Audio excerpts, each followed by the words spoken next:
a massive cargo ship carrying a seemingly ordinary load of lumber suddenly vanishing in the Atlantic.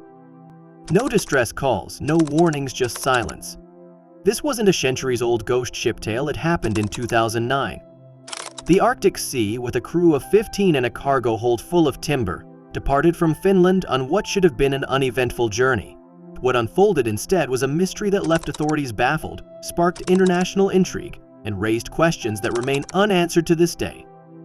Disappearance in the Atlantic. In late July 2009, the Arctic Sea, a 4,000-ton cargo ship, embarked on what should have been a straightforward journey. Departing from Finland with a load of timber bound for Algeria, the ship's route through the calm, well-patrolled waters of the Baltic Sea and English Channel was expected to be uneventful. Yet this voyage would turn into one of the most perplexing maritime mysteries of the 21st century. The first signs of trouble emerged in Swedish waters. As the ship navigated this familiar stretch, it was approached by a group of armed men claiming to be law enforcement officers. Dressed in uniforms and speaking a mix of languages, the intruders exuded an air of authority that initially dispelled any suspicion. Claiming they needed to inspect the vessel for illegal goods, they demanded access and were granted it without resistance. But once aboard, the men's demeanor shifted. They restrained the 15-member crew, confiscating phones, radios, and navigation equipment, effectively isolating the ship from the outside world. Over the next 12 hours, they ransacked the vessel, searching every corner with unnerving precision. Their prolonged stay and invasive search went far beyond the scope of a routine inspection, raising fears among the crew. Yet just as abruptly as they had arrived, the men departed, leaving the crew unharmed but deeply shaken.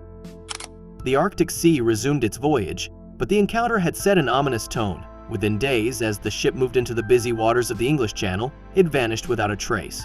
Communication systems went silent, and scheduled check-ins were missed.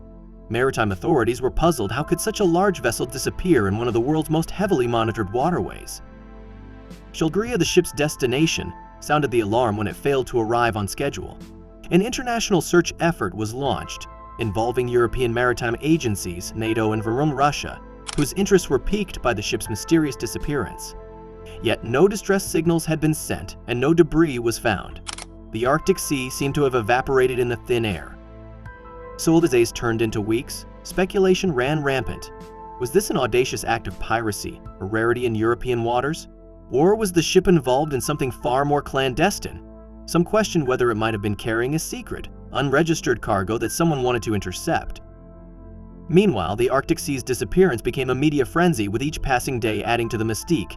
For a 4,000-ton cargo ship to vanish so completely in such a high-traffic area was unprecedented. As investigators scrambled for answers, they were met with silence, both from the ship and its operators, deepening the mystery surrounding its fate. Hijackers in disguise. As the international search for the Arctic Sea escalated, unsettling details about its earlier encounter with police began to surface. But the supposed law enforcement officers who boarded the ship in Swedish waters were anything but ordinary. Eyewitnesses described them as organized and professional, wearing what appeared to be official uniforms. They communicated in multiple languages, adding to their air of legitimacy. Yet their actions raised questions. They confiscated navigation equipment, ransacked the crew's quarters, and restrained the sailors for hours, behavior far beyond the scope of a standard inspection. Investigators began to suspect these men were no law enforcement agents but hijackers in disguise. Their abrupt departure after the so-called search and the subsequent disappearance of the Arctic Sea hinted at a carefully orchestrated plot. Maritime experts speculated that the hijackers were not after the ship's declared cargo of timber. Instead, whispers of a secret, unlisted shipment, possibly weapons, advanced technology, or sensitive materials started to circulate. Adding fuel to the fire, Russia took an unusually keen interest in the case, deploying warships and intelligence operatives to aid in the search. But this level of involvement was unprecedented for a missing cargo ship and raised suspicions that something of significant value, perhaps even of national security interest, was on board. For weeks, the search efforts yielded nothing. The Arctic Sea seemed to have vanished without a trace.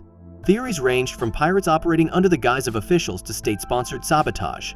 Some even speculated that the incident was tied to espionage, with the ship caught in the crossfire of a covert operation. Then, nearly a month after it disappeared, the Arctic Sea was found adrift near Cape Verde, over 2,000 miles off its intended course. The ship's sudden reappearance only deepened the mystery. How had it managed to elude the search for so long? What exactly had transpired during its weeks at sea? And most importantly, what or who was truly behind the hijacking? theories, and secrets. And when the Arctic Sea was finally located off the coast of Cape Verde, it seemed the mystery would be solved. Instead, the recovery raised more questions than answers. The hijackers had vanished, leaving behind a crew that was physically unharmed but eerily tight-lipped about what had transpired during the weeks-long ordeal. The crew's vague statements only fueled suspicion had they been threatened into silence. The official explanation from Russian authorities claimed that pirates were responsible for the incident, allegedly aiming to extort ransom. But experts in maritime security were skeptical. The Arctic Sea was a lumber ship, a vessel carrying an unremarkable and low-value cargo. Pirates typically target ships with easily sellable goods or wealthy owners willing to pay hefty ransoms. But why would they seize such a vessel and then abandon it without receiving any payment? Speculation quickly turned toward the possibility of a hidden, illicit cargo. Some theories suggested the ship was secretly transporting advanced weaponry, such as missile components or radar systems, possibly smuggled from a former Soviet state. Others hypothesized that the ship carried sensitive technology or even radioactive materials, making it a target for espionage or sabotage. Adding to the intrigue, Russia's behavior throughout the investigation was unusually secretive. Despite publicly dismissing the incident as piracy, they launched a classified inquiry and deployed significant naval assets to retrieve the ship. Arrests were made, but the identities of the detainees and their motives were never fully disclosed. Why was Russia so invested in recovering what seemed, on the surface, to be a simple lumber ship?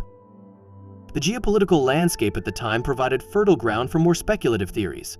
Some suggested the incident was part of a shadowy operation involving multiple nations, perhaps linked to arms, smuggling, or an intelligence dispute.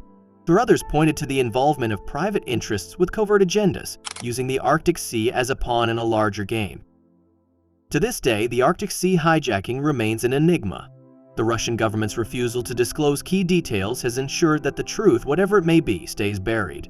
For now, it stands as one of the most confounding and unresolved maritime mysteries of modern times, leaving the world to wonder what secrets the Arctic Sea took on its fateful voyage across the Atlantic. The Arctic Sea hijacking is more than just a tale of maritime crime. It's a story of unanswered questionable international intrigue and the unknown forces that can lurk beneath in the most routine journeys. What really happened during those weeks? Was it a simple case of piracy, or was there something much darker at play? Even today,